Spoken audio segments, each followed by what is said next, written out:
Hello, everyone. Welcome to the Stay Grounded podcast, a podcasting community helping amplify BIPOC voices through real conversations about real things. I am your host, Natalie Q, and if this podcast is resonating with you, you love what we're talking about, it would really mean the world to us if one, you could follow us on Instagram. The Instagram is the Stay Grounded Podcast. And if you could either follow us on Spotify, Apple, anywhere that you can find us, along with leaving us a review. This really helps us to spread the word. You can also share our episodes on any and all social media. And from the bottom of my heart, thank you. Today, we will be talking about why consistency is key in anything we do and how we can actually stay consistent. 3 things that you're going to learn in this episode. What does consistency and self-discipline do for you? Why consistency is key in anything we do, and how we can actually stay consistent. So let's get started. Let's start off with why does consistency and self-discipline, what does it do for you? Well, it has a lot of benefits. Consistency ties directly into building habits that can positively change our lives. When you're consistent, you're building momentum you need to get and stay motivated and to make progress in your goals.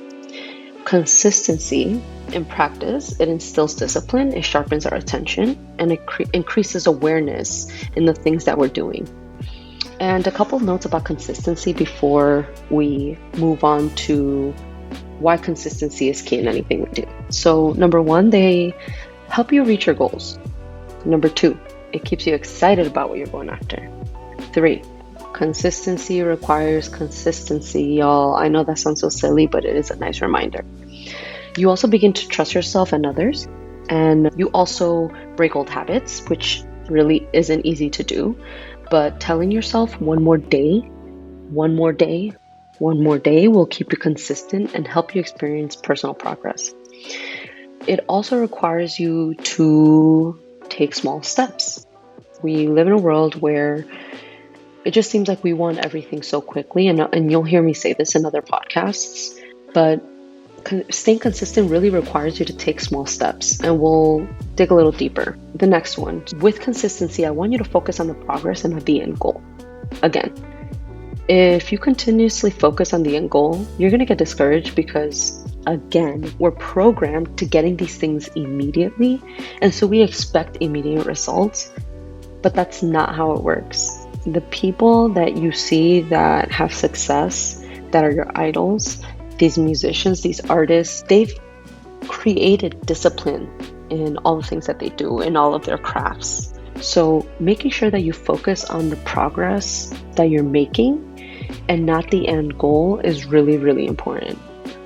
So let's move on to why consistency is key in anything we do. The breakdown, y'all. Here's the real deal about consistency. It really helps us build positive habits, which in turn makes us really feel good. It helps us maintain momentum and stay motivated. It helps you make progress in the dreams and goals that you have for yourself. It builds self-confidence because when you keep showing up for yourself, you naturally start to feel good. It also increases awareness about your inner self and how you're really showing up in the world. And this is key because when you're consistent, you are digging deeper into parts of yourself that you may not even know. Example, I remember I was X amount of weight. I was about 160 and naturally I am a 140 gal. I've always been a 140, 145 gal. There were days that I did not want to work out, but I woke up and did it. And it made me feel good in the way that I was showing up for myself. I was like, oh my God, I can't believe that even if I didn't want to do it, I still showed up and did it. I was giving myself value and self-love by showing up for myself and being consistent, even on the days that I didn't want to. And that's like another thing about consistency, y'all. Like, consistency is not easy, and it's never going to be easy. At first, everything's great, but then there's going to be days where you really do not want to show up. And those are the days that you have to show up the most, because that's where the discipline, that's where you show up in the world. That's how you are showing up for yourself. And showing up for yourself is really a form of self-love. When you're not showing up for yourself, no one around you is really looking. No one's paying attention, but And then, I don't know about y'all, but for me, there's sometimes a sense of guilt. And I'm not saying that you can't have a break, because I'm a true believer that there needs to be breaks in between your consistency, because rest is so necessary and your mental health is so important. But if you're not showing up because you just don't feel like it, and right? You know the feeling. You know the difference between being lazy and not wanting to show up and really needing that mental health day because you just have a lot of emotional, mental, and physical things happening. You know the difference. I know the difference. That's part of us getting to know ourselves and knowing ourselves. We know when we're being lazy, right? But we know when we need that day off, right? And consistency and discipline is really, really important, especially those first couple months that you are practicing this new habit, because that is when you want to give up the most. And by showing up, and let's say you don't have to show up 7 days a week. Again, that's not what I'm saying. We want to start small. We want to take small steps. But if you're not showing up for yourself because you're being lazy, you're giving up on yourself. You're doing yourself a disservice. And so why consistency is key in anything we do, again, and I'm going to repeat these because I think they are really, really important for us to know. 1, it helps us build positive habits, which in turn makes us feel good. Again. 2, it helps maintain momentum and stay motivated in any of our goals. 3, it helps you make progress in the dreams and goals that you have set for yourself.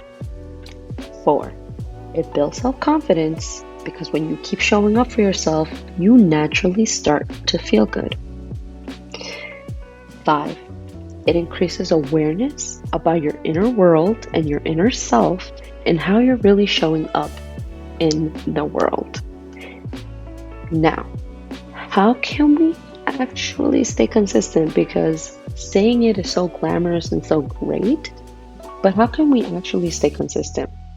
And these are things, the following steps that I'm about to give you are things that I've actually done myself. When you hear me talking in any of my podcasts and any of my solo episodes, these are things that I'm really taking out of experience. And yeah, sure, there may be 1 or 2 that I will take from an expert, but really a lot of these are things that I've incorporated myself, because I feel like when I'm showing up for me, when I'm actioning these things, it's easier to explain them. It's easier to express them to my audience. So let's get started. How can we actually stay consistent? So number 1, you have to set up goals. And this one's important. If you don't know what your actual goals are, then you really won't be clear as to why you're even staying consistent in the first place. Here's some good questions, and I'll leave these in the description, in the show notes below. What are your personal goals? What are your financial goals? What are your career goals? Getting clear on these is a must if we want to maintain consistency. Because when we're clear, we know what we're going after. We know what the next steps that we need to take. We know where we need to be disciplined, right? I want you to really take a few hours to go over what you want. This is also a journey about getting to know yourself. And I'm telling you, sometimes I take like 3 hours doing these, and you have to understand that this is not a waste of time. This is you getting to know yourself. This is you gaining clarity. This is you setting yourself up for success when you do these things. I'm a huge person about not only figuring out what you want, but also how you want to feel when this goal is accomplished. Because I know that when I first started doing this, I used to just set goals and I never really thought, well, how do I want to feel when this is accomplished? How do I want to feel when I lose the 10, 15 pounds that I wanted to lose?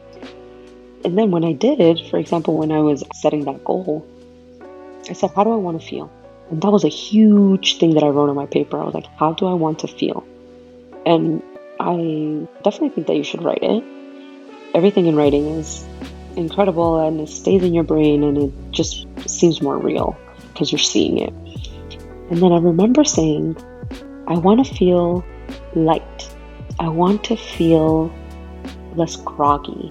I want to feel more connected to my body. And so when I had those goals, it made my discipline a little easier because discipline and consistency is hard as it is, like I said.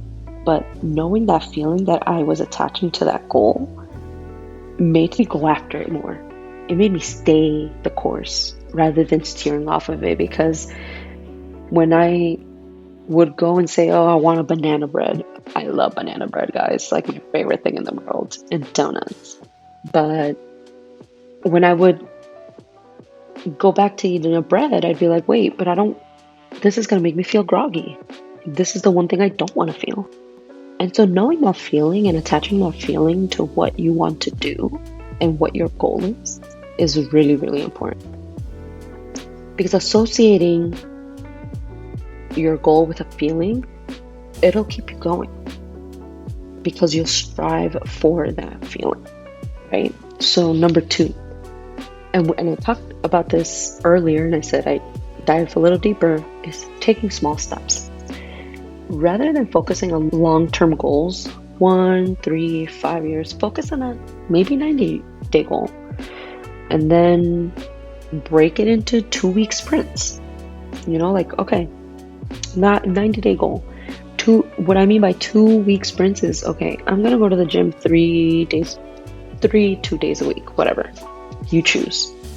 And see how you do those 2 weeks, but know what that 90-day goal is. But just break it down so it doesn't feel so overwhelming.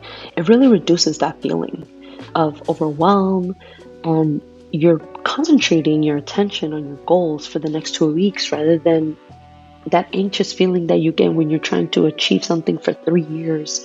Small action creates big outcomes. And I am not saying that you shouldn't have 1, 3, 5-year goals, of course. But when you're getting started, it's really nice to start with 90-day goals and discipline yourself, right?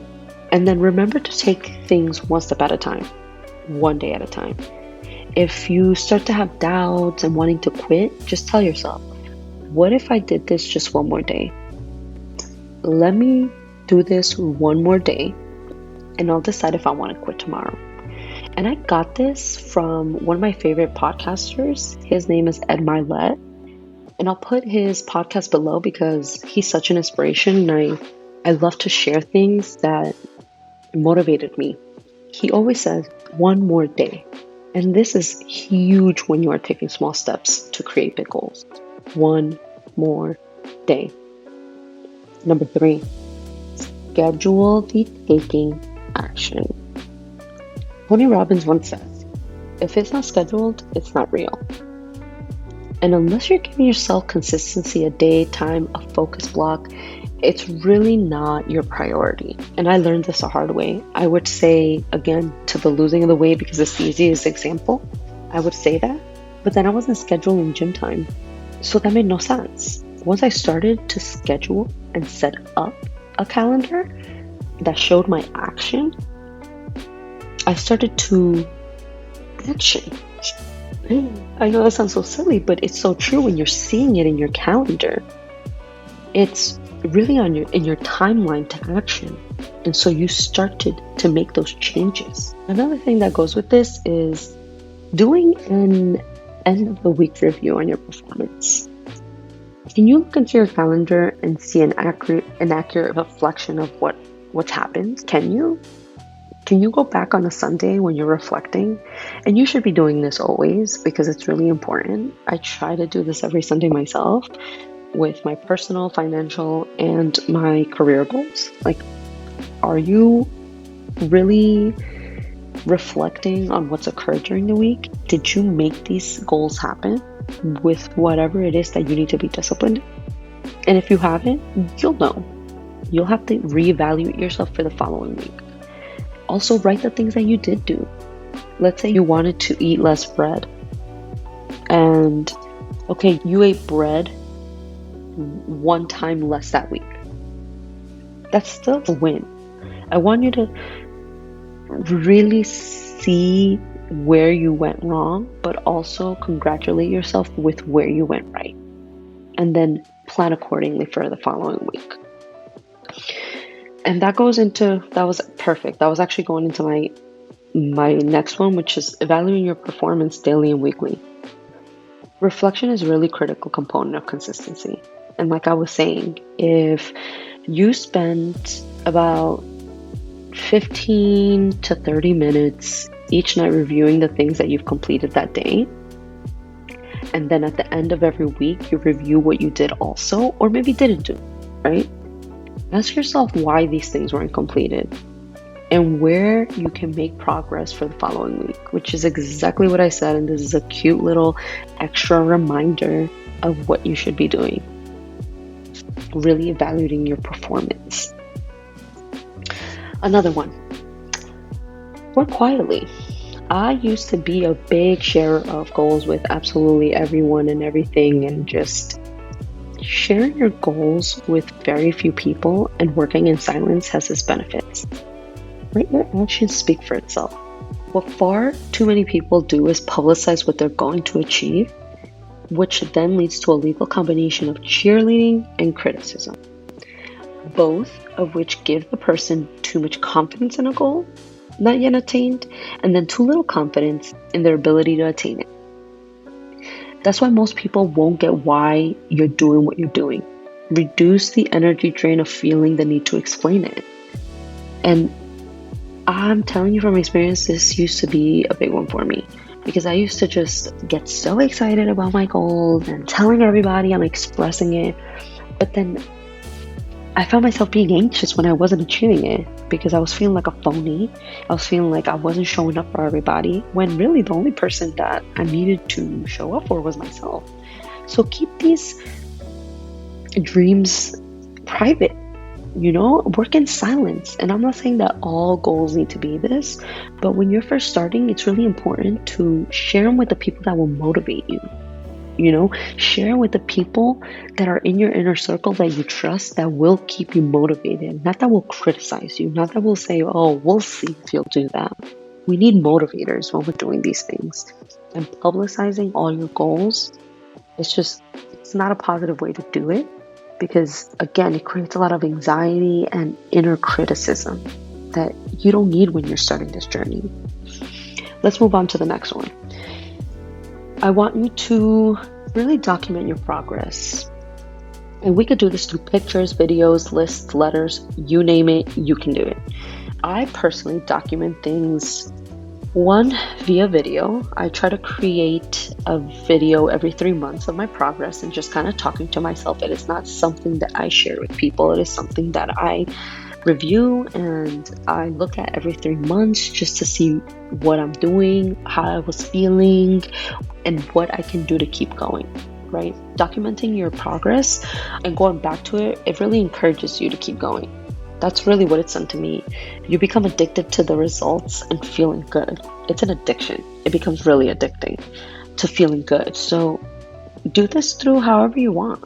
I'm like I said, I love my videos, and I also do lists and letters. Those are like my fun ways of documenting my progress. This is one that I recommend. This next one, it's not for everyone, but get an accountability partner. It's not for everyone, like I said. Sometimes in certain things I need an accountability partner, but in certain areas I really don't. So recruit someone to be your accountability partner. And this is going to be a person that you trust, that you won't get offended by when he or she reminds you that you need to be focused or doing the work at hand. You got to make sure of this. If you are getting an accountability partner, make sure that you're not getting offended if they call you out on your shit, because that's what you need. You need to be called out on your shit, which is why you're not being consistent and disciplined in the first place. So if this is not you, don't do it, because it can really hurt the friendship, the partnership of whoever you are asking to be this accountability partner. It can cause friction if you got to know that you need to be called out. And this is part of being consistent and disciplined and having an accountability partner.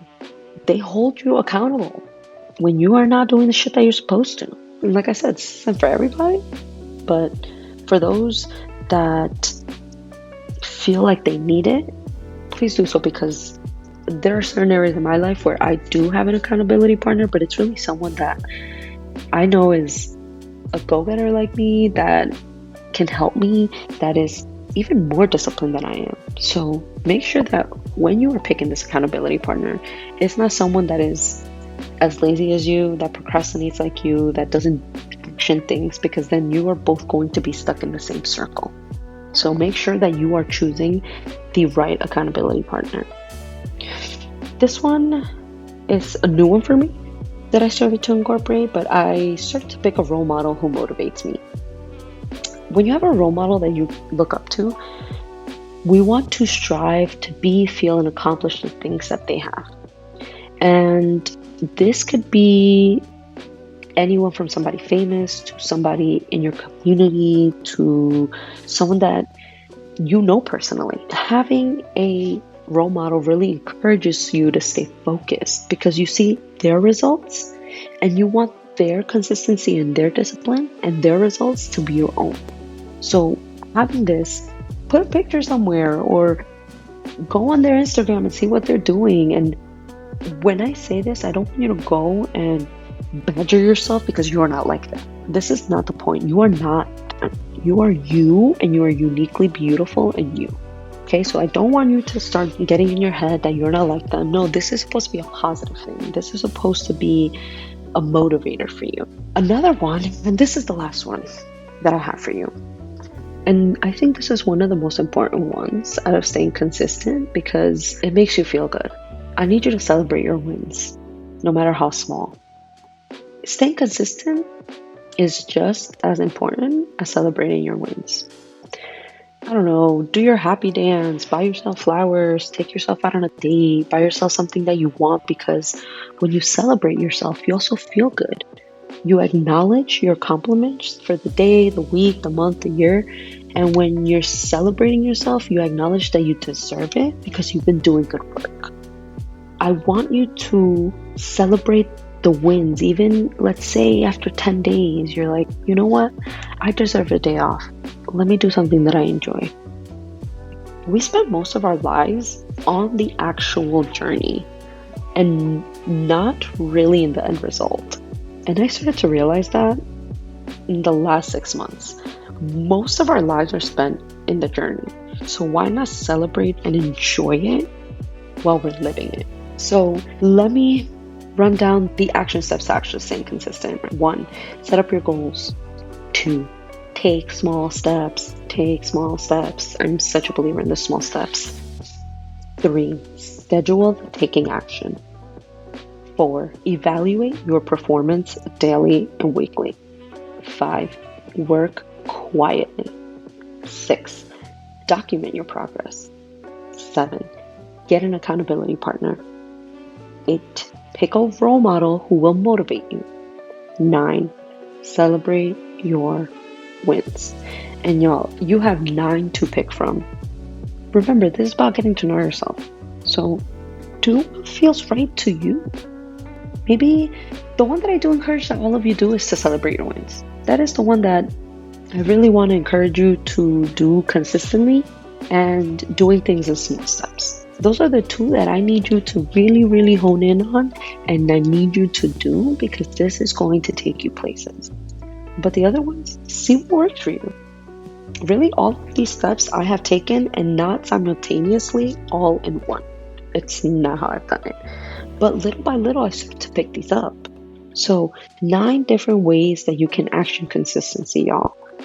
Remember, consistency is really important because it helps you build positive change. It instills discipline, it sharpens your attention, it increases your awareness, and you get to know yourself, to love yourself. And these are so, so important. So I hope that this episode helped you. And if it did, please, please, please go share it with someone that needs it, someone that can really use it, because we need more consistent people in this world. When we're consistent, we build a lot of self-love. And that is what consistency really does for us. Builds a lot of self-love, self-awareness, self-discovery, which is the point of the journey, getting to know ourselves. So thank you so much for listening in. And again, if you love this episode, share it. Follow us on Instagram, the Stay Grounded Podcast, or leave us a comment. That really helps us tremendously. And again, we're here to amplify our beautiful BIPOC community. So thank you so much for tuning in.